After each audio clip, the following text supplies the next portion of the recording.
Бүгін Ош шаарында Кыргызстан, Өзбекстан жана Тажикстандын жаштарынын ортосундагы улуттар аралык ынтымакты, толеранттуулукту, тынчтыкты илгерилетүү боюнча идеялар талкууланды. Тегерек столдун катышуучулары аймактар аралык медиа стратегияны иштеп чыгуу идеяларын жана жалпысынан улуттар аралык ынтымак, толеранттуулукту, радикалдык экстремизмге жана терроризмге каршы ой пикирлерин айтышты. Андан сырткары Фергана өрөөнүнүн чек арага жакын райондорунун жаштарынын ортосундагы чек аралык чыр чатактарга жол берилгис мамилелердин идеяларын илгерилетүү ыкмаларын талкуулашты.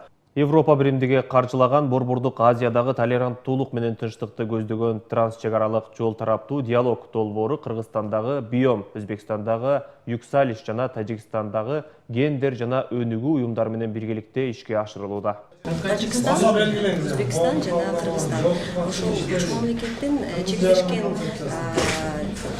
конфликттүүлүк деп аталат, ошол конфликттүүлүк бар аймактарда жаштардын ошол конфликттүүлүккө катышпоосуна, толеранттуулукка чакырууга багытталган проект негизи.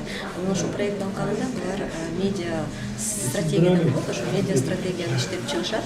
Ошол стратегияны кандай алып барыш керек, кандай иш-чараларды жаштарга эмне жөнүндө айтыш керек, эмне аркылуу айтыш керек, ошол жөнүндө талкууга чакырылган